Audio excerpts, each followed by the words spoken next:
All right, good morning, everybody. This is our third community conversation hosted by Franklin County Family and Children First Council and facilitated by our Building Better Lives initiative. My name is Jesse Schrader. If you haven't met me before, I'm one of our community trainers here with the Building Better Lives, or BBL, initiative as we talk about it. And co-hosting with me today, I've got my partner in crime, Debbie Holycross there. Do you want to say hey, Debbie? She's kind of waving if you. Hi, good morning. There she is. And I didn't know if I see our associate director, Julie Bizard, is on with us. I don't know if I caught if Jane was with us or not. So there are quite a few videos popping up here, but we're going to talk this week. We've, like I said, this is our third community conversation. It's been great to connect with various partners around the city and around our community. So it's been great to hear from you all. It's been great to have the privilege to kind of share a few ideas and some things that will hopefully be supportive from you from a brain-based and trauma-informed perspective.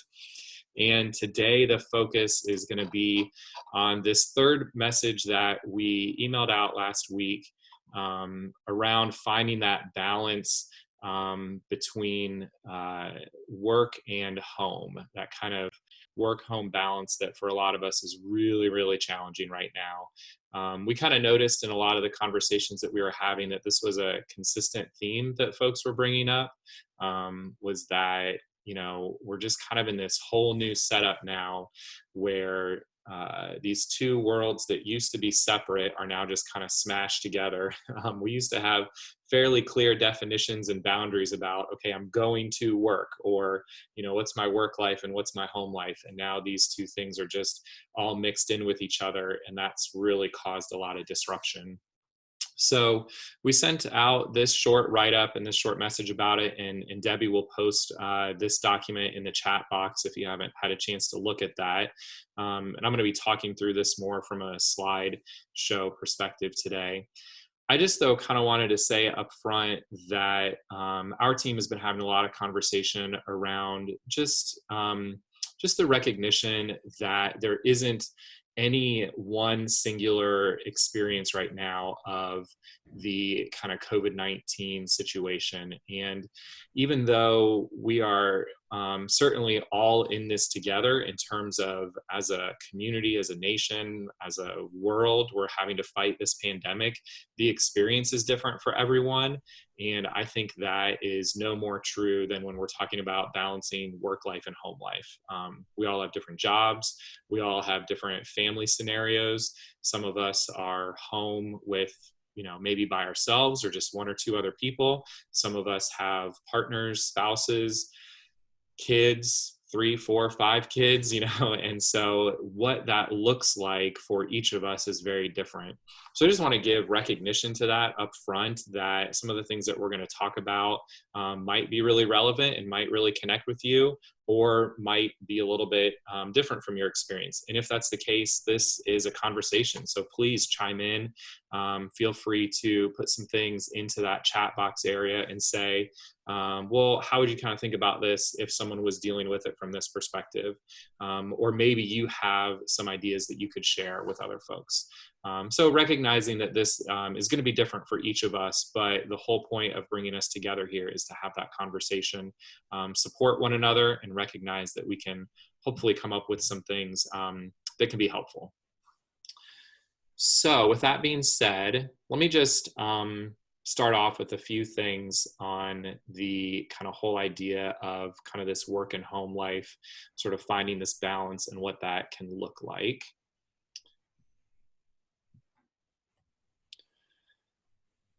So I think one of the, first things that we continue to remember in these conversations is that we are always talking about building these protective factors, these resilience factors. When we are talking about trauma and adversity, there is the experience and we're living that experience, and then there is what happens in response to that experience. And so the resilience component are the protective factors that come into play. And I think in this conversation today around how are we intentionally, purposefully creating that environment for ourselves that we're living and working in every day, we are really looking for protective factors that are going to kind of counter or buffer. They do a counterweight to the challenges and the adversity. So all of the things that we're going to suggest today are examples of what resilience looks like in action, kind of playing that out. As I put up this slide about resilience, it just reminded me about another one of our team members who's with us here, and I'm sure will be jumping in. Maybe it's because the way my Zoom grid showed up. Eve, you're right next to me on my Zoom grid. So if you all haven't met Eve Fitch, if you want to wave and say hi as well, she is part of our REACT team, our opioid response team. And so she might be jumping in with this conversation today as well, helping me with anything that I miss. So some of these resilience factors, I've been thinking a lot about this idea of working from home. That's certainly not a new concept. It's something that people have done for, years for all sorts of situations. You're working from home, but it might be a better way to think about it to say that you are home while you are trying to work. We are all following stay-at-home orders. We are all not in an ideal situation. For many of us, our work situation was not designed to be a work from home, job, but we are at home while we are trying to work at the same time. And so I think if you catch yourself having this sort of mindset in this phrase of I should be able to do fill in the blank, whatever that is, I should be able to get my work done. I should be able to get my reports in on time. I should be able to have my teletherapy sessions. Hey, this is not a typical situation, and should be able to do it doesn't always really apply in the situation that we're dealing with right now. We use this phrase a lot, especially when we're talking with children and families that have experienced trauma and adversity. And we will be talking about, well, what is the expectation that society or a school or a particular setting might say this child should be able to fill in the blank because they're 13 years old. They should be able to do their homework by themselves. This parent should be able to show up for an appointment on time. Well, given the situation and the experiences and how experiences shape the brain, that may not be the case. And in the same way that we apply that brain science to folks that we're working with who have experienced adversity, we've got to apply that brain science to ourselves and recognize I should be able to work a 5-day week, 40 hours a week. Maybe I used to work 50 or 60 hours a week. Well, this is not that type of a situation. And recognizing that experience has an impact on my brain is one of the very first places to start, to realize that I need to meet those needs and build in some skills to address this a little bit differently moving forward. So I think just, keeping that in mind as a starting place for us. So as I was thinking through some of this and just realizing that we kind of have all of these things happening at once, work life, home life is just kind of all mixed in together and happening at the same time. So we have, responsibilities at home, whether that's, it's kind of funny, I have to just vacuum in my house so much more now. We have to do so much, we're running the dishwasher constantly. Well, that's because we're eating all of our meals at home and we're spending all of our time at home. So our responsibilities at home have really, doubled or maybe even tripled, when you're thinking about how much more time we're spending at home. On top of that, the school responsibilities for kids have just really elevated and has been a whole new factor that people are struggling with. Recognizing that it's not just, let me maintain the things that I have to do in my home life, but now I'm going to add in maintaining my child's academic schedule and the school schedule for them. There's more responsibility for cooking. We can't, get takeout as easily. We're not having those meals at school or at work like we used to. So those home responsibilities have really increased 2, 3, 4 times more. And then at the same time, you have work responsibilities that have shifted and changed. So now you have technology needs that are different. Maybe you used to work on a desktop and now you've got to figure out how to do your work on a laptop.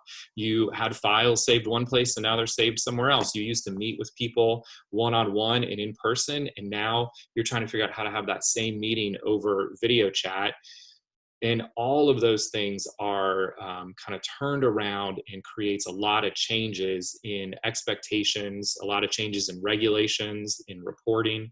And for some of us too, there's been an increased need. So not only do we have work and home happening together in the same place, they are very, very different in their experience, what that work and home looks like. So I guess just as I was thinking through this whole idea of why is it so difficult to find this balance, it's really because even just the definition and the experience of what does home life and what does work life look like is so very, very different right now. So I just want to kind of pause for a second on that and just kind of invite folks to comment if you've noticed that, if there are other aspects of of trying to balance that work and home life that maybe you've had a realization over the last few weeks of like, oh yeah, that's why this is so much harder for me. This is so very different. It's not just doing my work, but from home. Work looks different, home looks different, and it's all happening at the same time. And I don't know if there are any folks who maybe would be able to share what that's looking like for you in your situation. Well, my kiddo is currently coloring in front of me on my lap. So if that shows you what life looks like for me, trying to manage a 15-month-old is pretty tough. So by the time I go to bed at the end of the day, I'm exhausted. And I just look forward to the weekend where, I just have to just be mom. So yeah, that's kind of what it looks like for me. Yeah, thanks, Jen.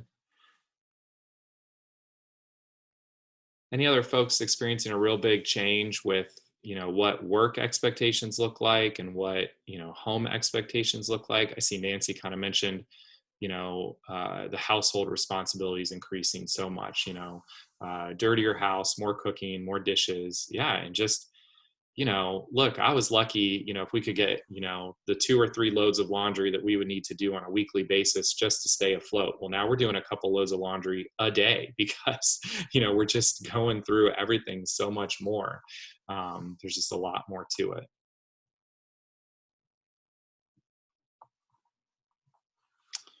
Yeah, Tamara mentioned, everyone's on Zoom calls at the same time.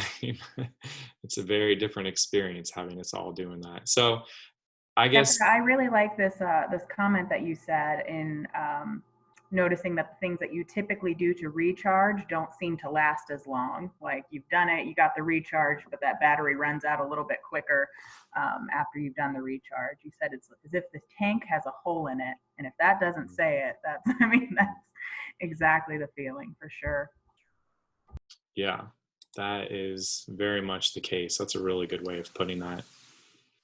I think also like working from home makes it feel like everything is always a trade-off. Like if I choose to take time to be with my kids so they have less screen time, like I'm choosing that at the expense of work, where normally like when I'm at work, I focus on work, and when I'm at home, I focus on my family. And right now, because everything is real amorphous, it's like it always feels like you're choosing one thing over the other. I'm choosing to focus on work, I'm not focusing on my kids. If I'm focusing on my kids, I'm not focusing on work.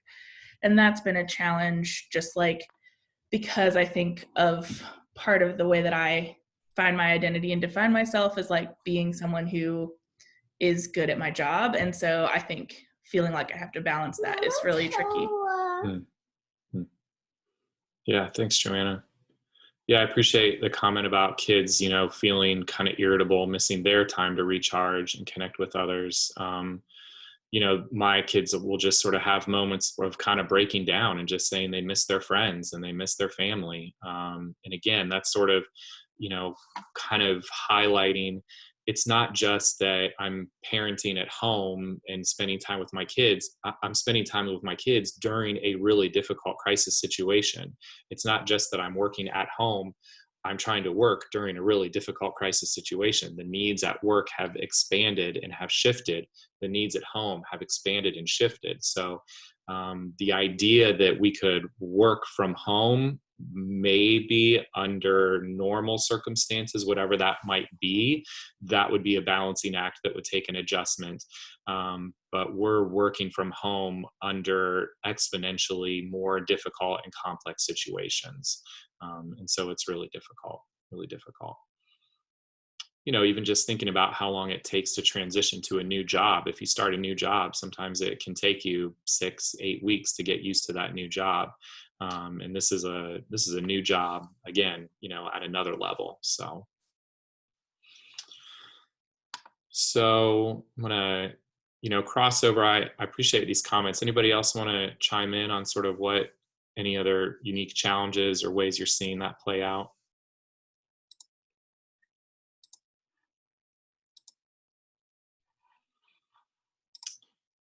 So the other thing that some folks have kind of been touching on is how, you know, every day feels like Groundhog Day. That's sort of been a joke that folks have been saying, you know, referencing that movie. Poor Groundhog Day, you know, gets it's a weird enough holiday. Now it has a bad rap that it's this kind of like, you know, bad dream that keeps playing. But I think a lot of it is because we've lost those predictable patterns and those routines that this kind of brings in some of that brain science. Our brain gets so used to the rhythm. If you've spent any time with us in our trauma-informed care trainings, you know how much we talk about rhythm and predictability and repetition. So there's a rhythm that happens in the moment, that happens with your heartbeat, that happens with movement, but there's a rhythm that happens with the rhythm of the day, the rhythm of the sunrise and the sunset, the rhythm of this is when I eat this breakfast meal, this is when I eat my last meal of the day, when I wind down and go to sleep. There's a rhythm of the week of working for 5 days and then resting for a couple of days. And those rhythms have been disrupted now, where we don't have that same predictable pattern of the weekend, of I don't have to think about work because now it's weekend time. We don't have that predictable experience of a personal space. And that personal space could even just be your office, could just be your cubicle, you know, going to that area where no one else is around you. We don't have those predictable relationships that we're familiar with, seeing coworkers or seeing other people at work or out in public.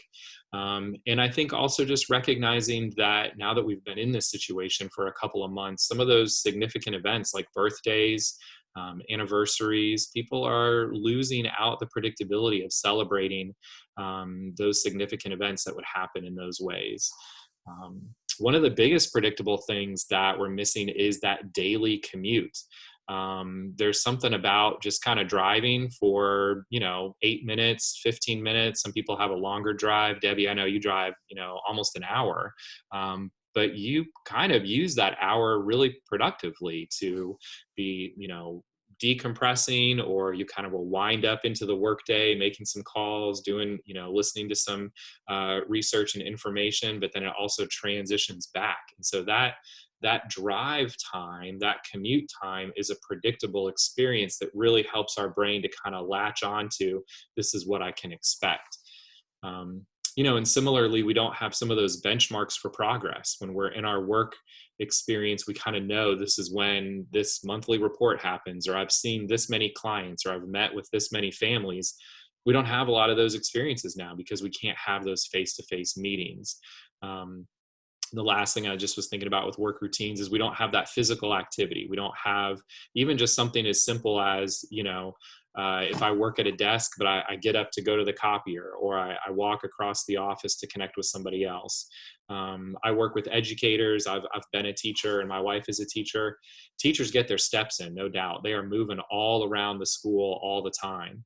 And if you're a community-based worker and you're driving to different places, if you're, walking around in different meetings, there's a lot of physical activity that you get just in your typical workday that we're losing. So again, there are a lot of things that are kind of lost with that.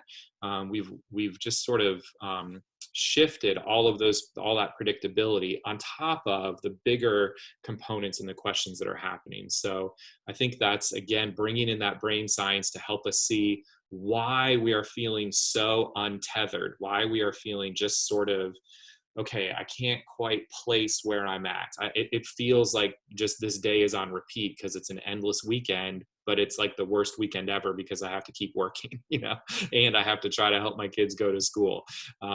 So these things are really creating a sense of a loss of feeling grounded and having predictability for our brain, which we just know our brain likes to latch onto. This is what I know is going to happen today. And so that gives me that predictability and that sense of security and safety.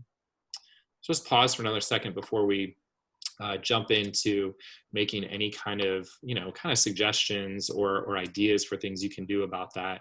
You can probably guess where we're going to go with some of this, is trying to increase some of that predictability and giving yourself some things to latch onto. But anyone want to comment about that sense of kind of loss of patterns or routines? Hi, Jesse. It's good to see you. Hey, Deborah. Good to see you. Yeah. So one of the things I've noticed the past few weeks, particularly on a call yesterday, a Zoom call with a family, is that there's this almost a sense of lag time between my personal Deborah and my professional Deborah, though I'm the same person. Do you know what I'm saying? So, for example, the mom yesterday was really hungover, like really hungover. And I was impressed that she did the Zoom call with me, and but in that moment where she said that, and our plan of what we were going to do was kind of, obviously she was too sick, but I had a really hard time kind of gathering my thoughts. I'm used to being in a home, and if somebody says that, I'm in my professional place, and I know how to handle that, and I know what to say and what that means and how to navigate that conversation. And I just found myself feeling a little insecure, or should I, I'm in my home. My home is surrounding me, but I'm in this work mode with this woman, and it was just weird. It was weird. Mm-hmm. And but as you talked today, and as I looked at those lists, I thought, well, no wonder I'm kind of looking for where to put my feet, in this conversation. And I don't know if that means something about, just some work that I need to do, or, it kind of comes with this territory. I'm really good at, stepping into chaos or a crisis, or, kind of navigating that. And I just felt hesitant and awkward. So, yeah. No, I appreciate you sharing that, Deborah. Thanks. I think it's a real life example of that feeling of, we just don't really have our full cortex online. We just, all of these other stressful examples and things are causing us to, have to kind of use more of that lower brain capacity to stay regulated. And we just don't have our full access to our brain, full access to our cortex. So it's harder to respond in the moment to those more challenging work situations. So. Well, it's kind of, as if your template, right, for your work environment is this. And so in this environment, you act as this person, yes. Right? So now that has kind of bled a little bit and those lines are crossed, it's no longer my personal environment is this template of how I respond and who I am, and that situational fluidity. That's kind of all blurred together now. So it's much harder to vacillate between those two arenas, I think. Yeah, it almost reminds me of like if you run into a client or somebody from work in the grocery store, and you're kind of like, oh, I'm not really sure what am I supposed to say or do here, and because it's a new situation. So I know I have something that I share with my coworkers, and I might have shared with you guys, but like when I'm texting a family, like, so normally, like if we're in person, I do have those hard conversations, but I can kind of gauge people when we're, together, you can kind of gauge, and you can say it in the right way, but writing things in text, I'm kind of like, it's kind of very blunt, and I would say it in person, but seeing it in text, I'm almost like, wow, like they probably think, Jessica's like, ugh.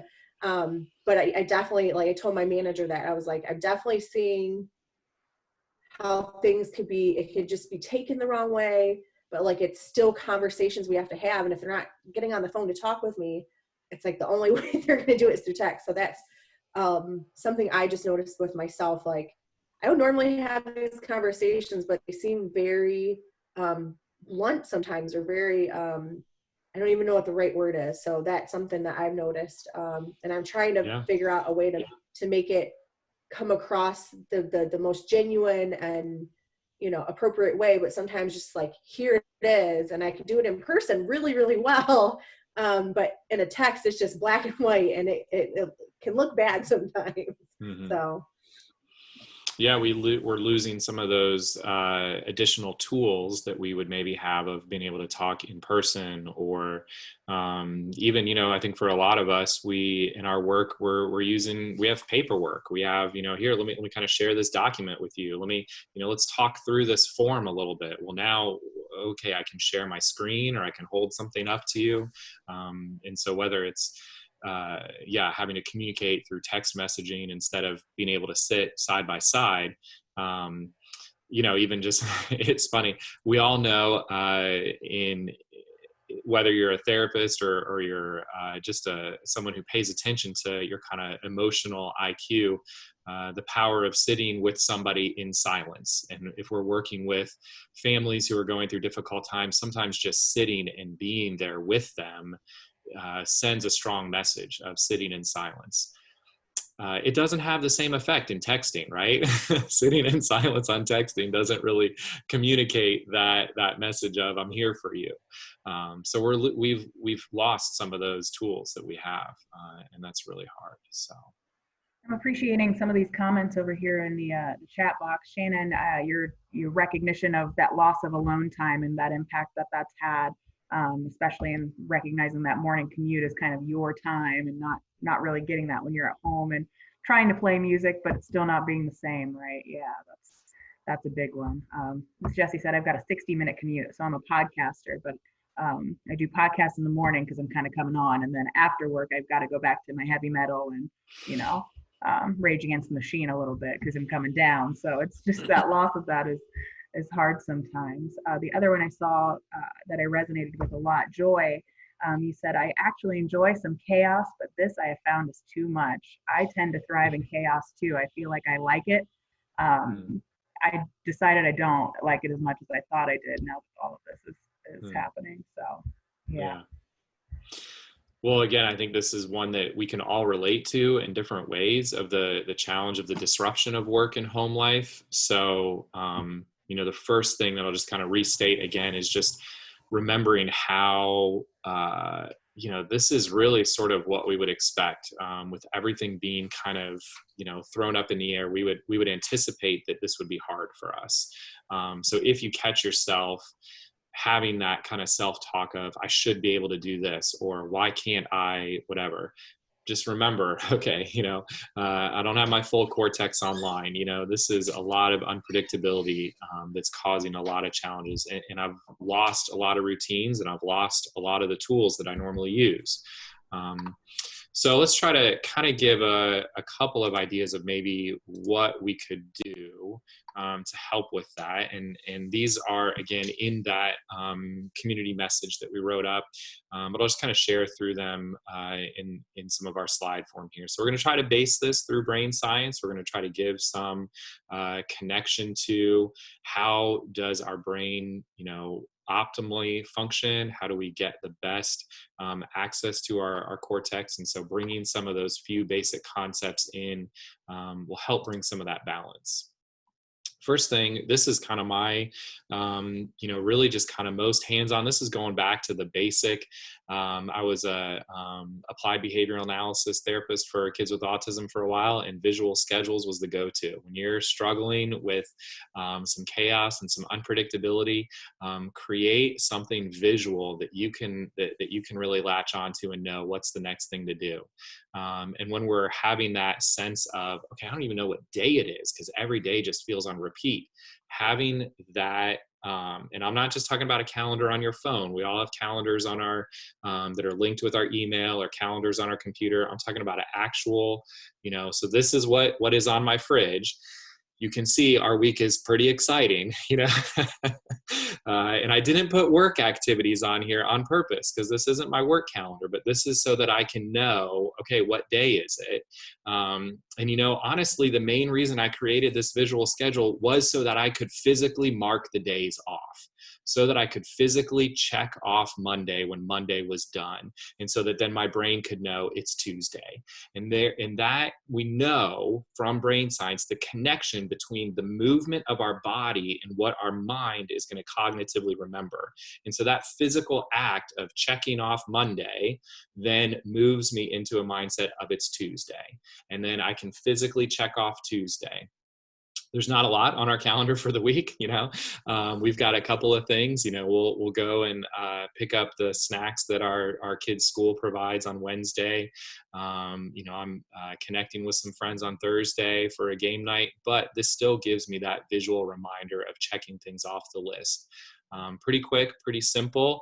And if we add a couple of things in there, then that also gives us something to look forward to and kind of know what's happening throughout the week. So anyone else kind of using visual schedules like this? Or I'm sure for many of you that are, have been in the work with children and families for a while, you use visual schedules in a lot of different ways.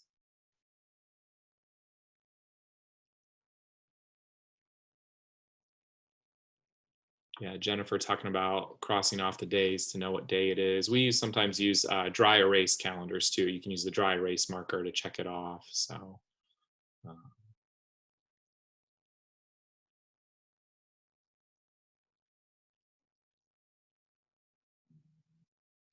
So that's just one example that I think as far as connecting to that idea of, kind of knowing what day it is and giving your, I think the idea that we have to try to give ourselves some kind of a physical thing to latch onto.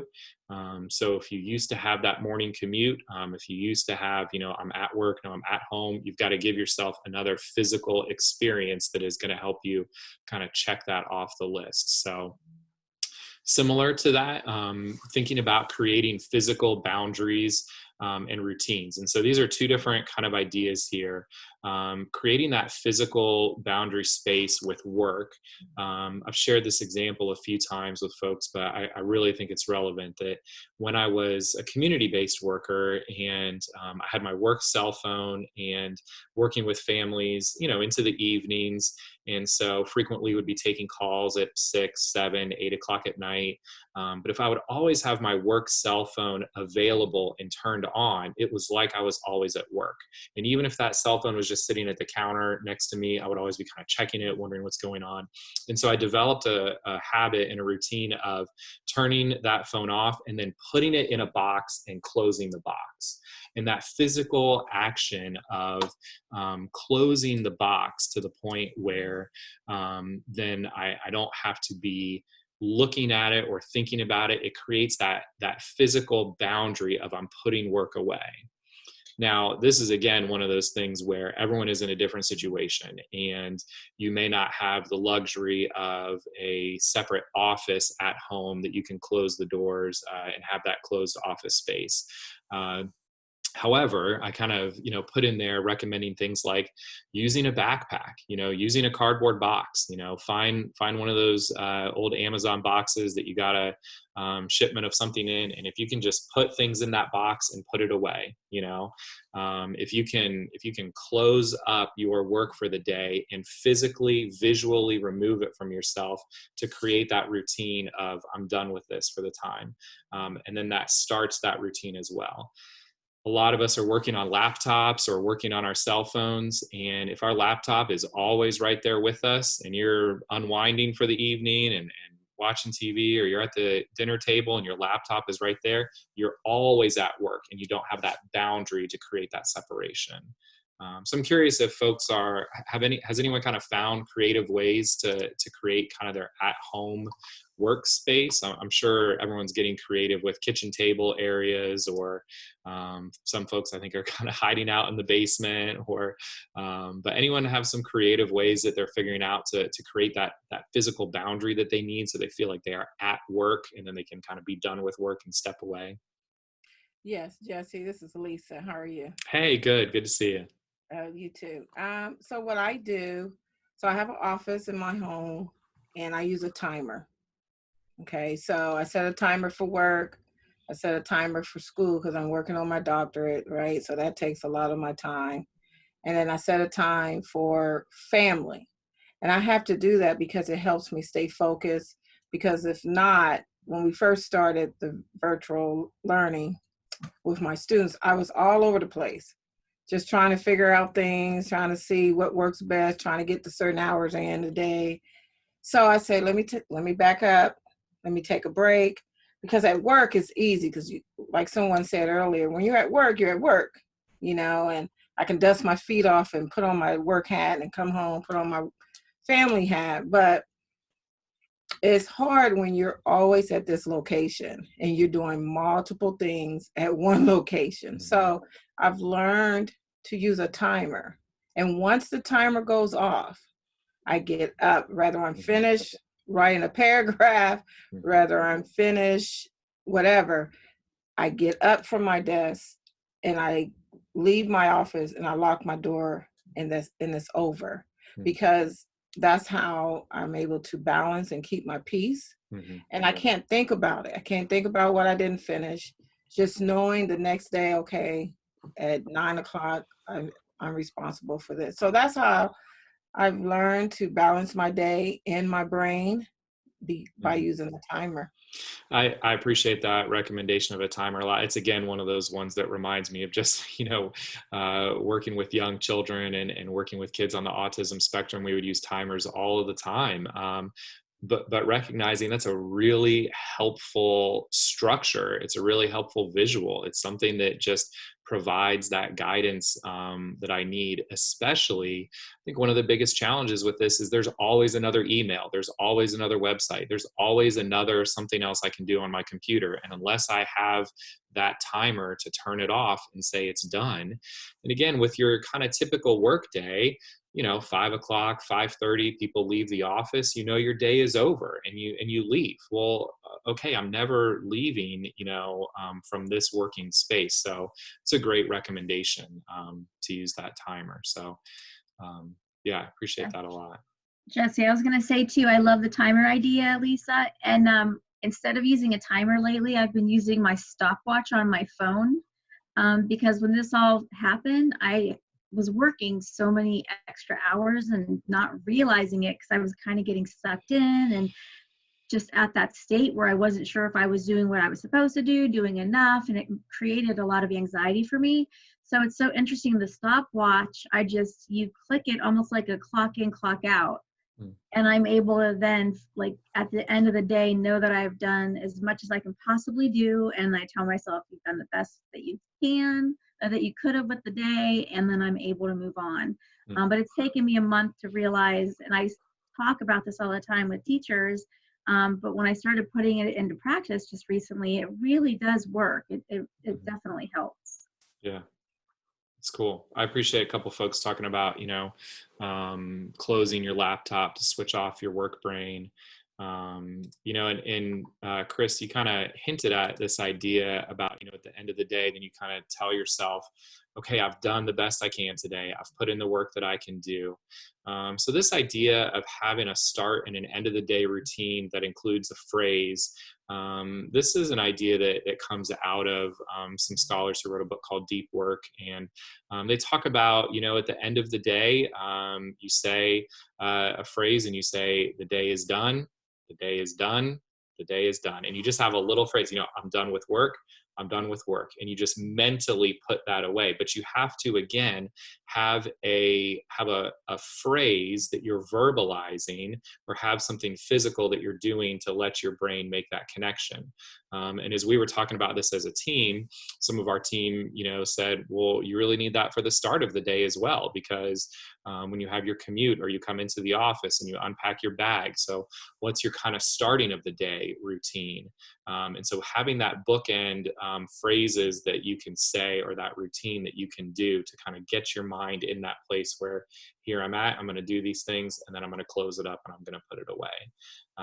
Now, again, that's going to be adjusted for everybody. And for some of us, when our workday is sort of constantly interrupted by various things, you may not have that focus block of time, or it might be a much shorter block of time, just a couple of hours or 45 minutes. But still, having that physical space to do that kind of thing helps to kind of lock that in and then turn it off a little bit, which the goal is to give you some anchors and give you some boundaries, so it's not feeling just kind of all kind of a fogged, kind of cloudy mess all of the time. So we think about creating those physical boundaries, those routines.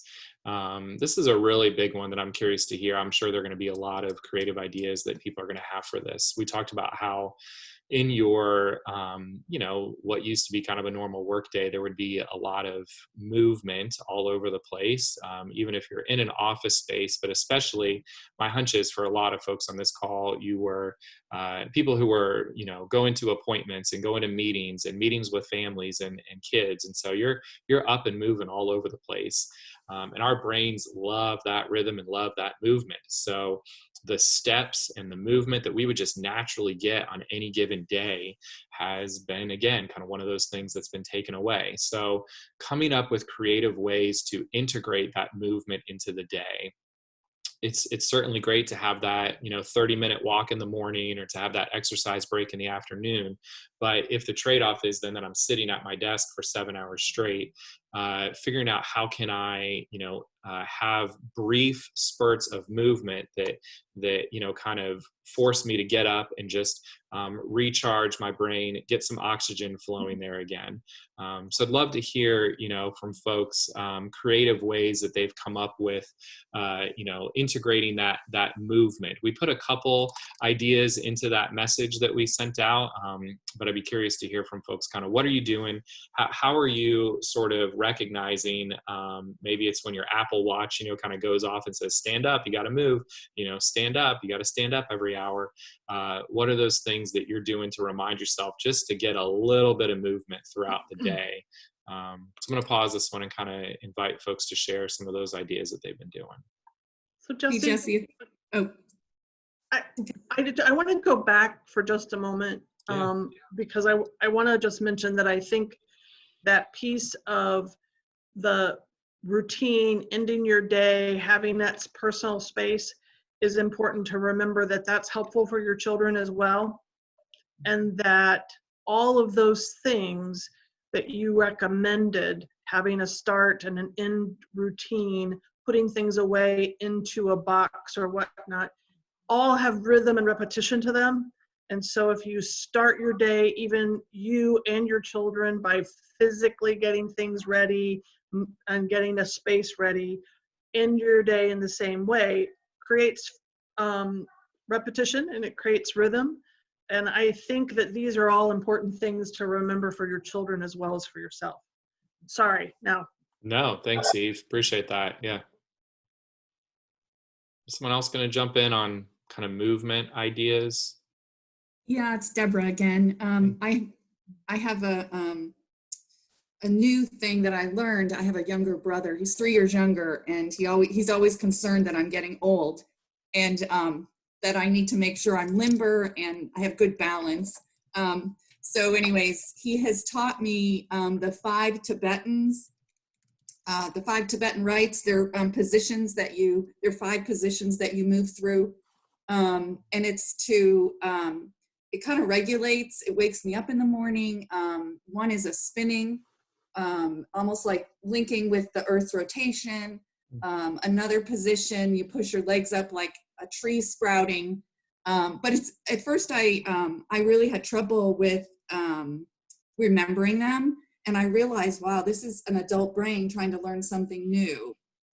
So it really provided a lot of things. And one is a new routine to my start. And the other is the reminder that I'm capable of learning some really different things that are, that really have helped me get going in the morning.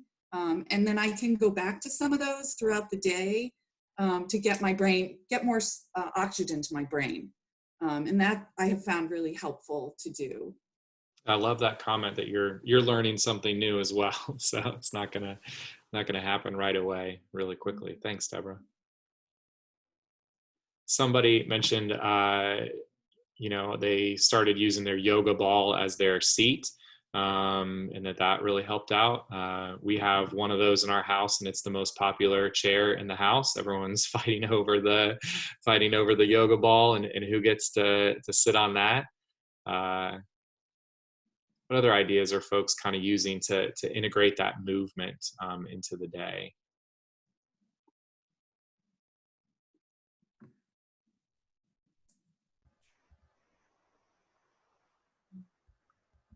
Folks talking about standing at the kitchen counter, listening to webinars, walking to the mailbox around the yard. Yeah, I love the standing desk. And again, you can tell kind of A, that I'm a social worker, and B, that I'm a resourceful person. So I use cardboard boxes for my standing desk. So I, again, kind of find that cardboard box that's the right size. I turn it over and lift my computer up, and then there you go. You've got your standing desk to just kind of shift up that movement a little bit differently. I know a lot of folks are on webinars and things, meetings like this. And last week, I just, put in my headphones and listened to that on my phone while I was walking outside. And that made a world of difference instead of sitting and watching it. So, yeah. I like everybody talking about TikTok dances too. Yeah, that's a new one. Go ahead, Eve. So I know that motion is really important, but it's also remembering that the drive and the commute had rhythm and repetition to it, and that sometimes, if you will notice, it's a great opportunity in a car because you're parallel with your children to really have good conversation going. And maybe it's not something that you do every night, but maybe you say on a Friday evening, we're just going to go drive around and see the park. And then we're going to drive back home. And that's to signal, this is the end of the work week. This is the end of the school week. Talk to your children, because again, it's a great opportunity because you're parallel with your children and there's some rhythm and repetition to really hear about their concerns of the week, but end your work week that way. Yeah, that's a great idea, Eve. Just kind of building that in as ending the day. Put it on your visual schedule. Mark it off as something you can do there. I love Veronica put that idea in there about not bringing everything to her work area. So then she has to get up to, get a coffee break or get up to get the paper and pencil and those kind of things. Just kind of integrating those short bits of movement throughout the day.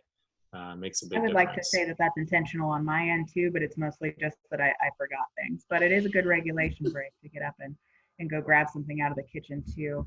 We did have a question a little bit earlier, and I saw a couple people reply that they struggled with it too. So I do want to go back really quick to talking about that boundary. And Nancy, you had put it in here. Let me go back and find it. About, gotta scroll up. Being readily available because you're kind of on call to those clients and being responsive to emails and those kinds of things. So you struggle with maybe getting sucked into the computer when you go to reply to that email. And so I saw a couple people put in suggestions. So if anybody else is kind of feeling that same way of struggling between that boundary of feeling readily available, but also needing some time for yourself, some of the suggestions that other people gave and some that I contributed were maybe having an auto response on. So you're working in certain chunks of time, but that auto response goes right away to those clients or whoever you're working with that says, here's when you can expect to hear from me, so that they have that predictability, but you have that break as well. And that kind of provides that routine on both of your ends. So you're still available in certain parts of the day, but you still are getting that break that you need. Chris had suggested a little bit of that also, and kind of having that auto response just so people have that know of when you can be available and when you're not. Yeah, I really appreciate that question because I think that gets to, again, that sense of we're not in a typical work situation. We know that our clients and our families, we know that the environments we're working in, there is an increased need. And so as people in the helping profession, our our intuition and our natural inclination is to say, I'm available for you whenever you need me. And I will be on call to help with whatever is going on, because this is a crisis, and I am here to help you at any time. And it feels good to say that. And that's our desire, to kind of say, like, I'm here for you no matter what. But recognizing that's not healthy for me, and it doesn't build skill and capacity for them. And in fact, that's going to kind of set us up into a not really sustainable situation. So yeah, those auto replies are a great idea. Eve, I know this is something that you have become a master at, working in a lot of crisis response situations. And I'm sure you have some suggestions of how to create those healthy boundaries. Yeah, so this isn't an unusual circumstance for me, because I've always operated that, I give out my cell phone number to folks and encourage them to use that. But one way that I've always managed that is that I really track my time. And I think it would be important for folks to, I talked to Christine, I think, mentioned about the stopwatch and kind of tracking time. Even if you track time for a week, that if you are taking calls, or answering an email in the evening, you monitor how much time that takes. That you then are kind of being able to look at the end of the work week and say, you know what, I've put in my time. I've done my work. I'm gonna now take time for me. And so I've always managed to do that, is to be able to really give myself a morning if I've taken emails or calls in the evening. So I think it's really important to keep track of that, because I think the other risk right now is that people are like, oh, I forgot to send out that email. Oh, I forgot to do this. My computer's right there. I don't have to run to the office to get this accomplished. I'm here, so let me just pull this out and do it, right? And that's an unusual circumstance, I think, that we're in for anybody, children too. I think they can do the same thing, especially adolescents who sometimes have some school anxieties about accomplishing certain things. They too can say, oh, it's right here. I'm just gonna pull it up and do that. And again, I'm not saying that that's a bad thing, but I think you've really got to track the time and then be able to also give yourself time if that's what you're doing consistently. Yeah, a couple of these things kind of go hand in hand that we're talking about, like going back to Lisa's comment about using a timer, and when the timer is done, I'm done with work. Going back to having that physical boundary when your laptop is shut down and is closed and is put inside that backpack, and the backpack is slid underneath, the desk, or is put in the closet, you are less likely to just open that up and do that quick thing, because it's going to take that time to boot it up. So tracking your time, using a timer, putting your workspace away, and having that respect for your own time to create that boundary of recognizing I've put in, my work that I need to. And so tomorrow, we're not going to start until 10 a.m. because, or whatever that is. So a lot of these things go hand in hand.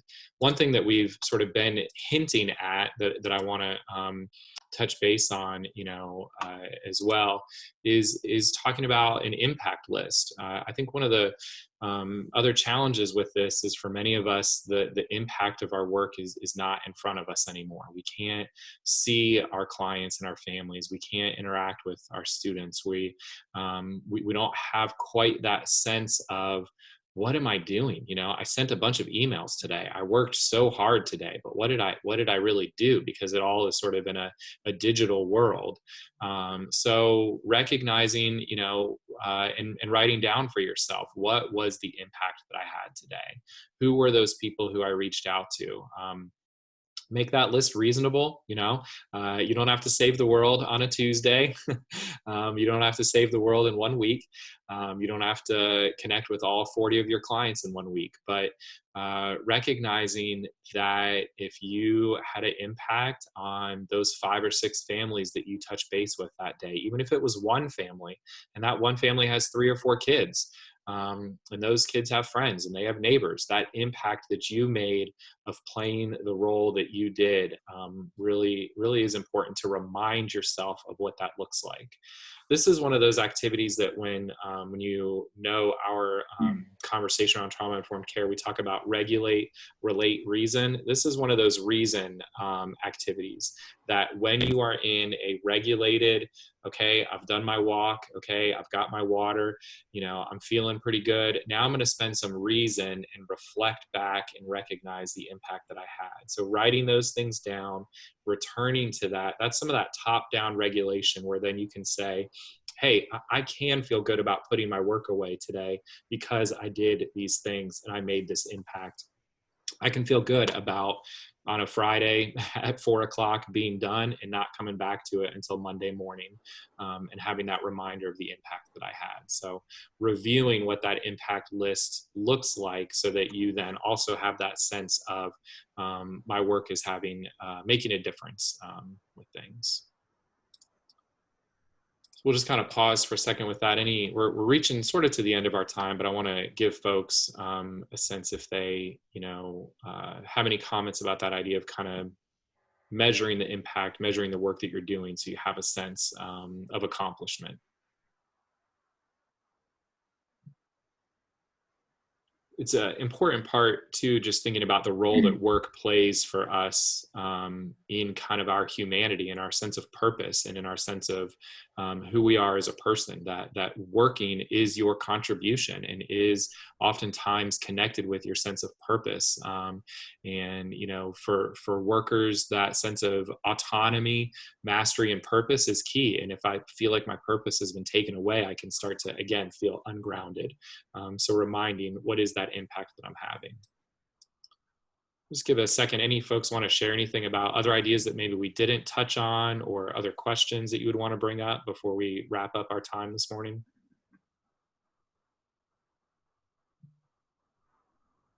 I think it's important to restate that, when we're talking about an impact list, we're looking at the positives of what we impacted and not the things we didn't get accomplished, right? It's kind of restating what we talked about at the beginning and not living in that I should be able to or I should have accomplished. We can't live in that world of should haves or should have, like needed to get completed, that kind of thing.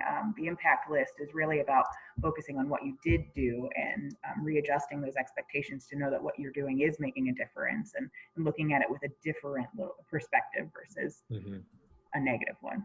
Yeah, definitely. It's I would fairly easily, bet that for folks that are in the helping professions, we tend to focus on what still needs to be done. There's always another need. There's always, more crises and more families that we could reach out to, and it's easy for us to focus on what else is still on my to-do list. And so again, like kind of Deborah talked about earlier on, how do I learn a new skill for myself to focus on what impact did I have? And using that as a reminder to build that sense of hope for the future, to celebrate those moments of success. It doesn't make me complacent. It doesn't mean that I can just stop and not do anything else, but it's a reminder that I am making an impact, and we are moving forward together in that work. So, just want to let folks know that we very much appreciate your time this morning. We've kind of started to end these conversations with just putting out the question of what topics, questions, or challenges would be helpful for us to address. You can use the chat box to put those in there, and we save that chat dialogue and review that. You also can always reach back out to us if there was something that came up at another time. We are doing our best to be connected with our community partners and be responding to some of the questions and the challenges that folks are having. So stay tuned. We'll continue to send out these messages to folks and continue to have these weekly meetings just to provide support and connection. So please feel free in that chat box area. Sorry. As you're putting those in there, I'm putting in PDFs again of those message threes that we shared at the beginning of the conversation, and as well as handouts from today with those slides. So those are uploading as well here. Hopefully they'll upload soon, but those are in there as well. And then we'll try to send that out as a follow-up email shortly. So thank you. Thanks for giving us ideas and suggestions. So my email is there, and also our general kind of email address is on there. The last thing that I sort of had and didn't have a chance to touch base on this, but we can kind of end on this positive note. You know, we always have days of, you know, bring your daughter into work day, or people have pictures of their dog at their desk. And we've had moments where, you know, it's like your kid, you know, runs across your Zoom screen, or your dog barks. Hey, you know, that's okay, right? It's real life. So I would just encourage folks, you know, bring some of your home into your work. And if it just so happens, you know, that you know, your kid hops up on your lap while you're having an important pitch to, you know, a client, or you're trying to talk somebody through a tough situation, and your dog barks or jumps up on your lap, that's okay, right? You know, it just means we're all human. So bring some of your home into your work, and that can be kind of a fun thing too. So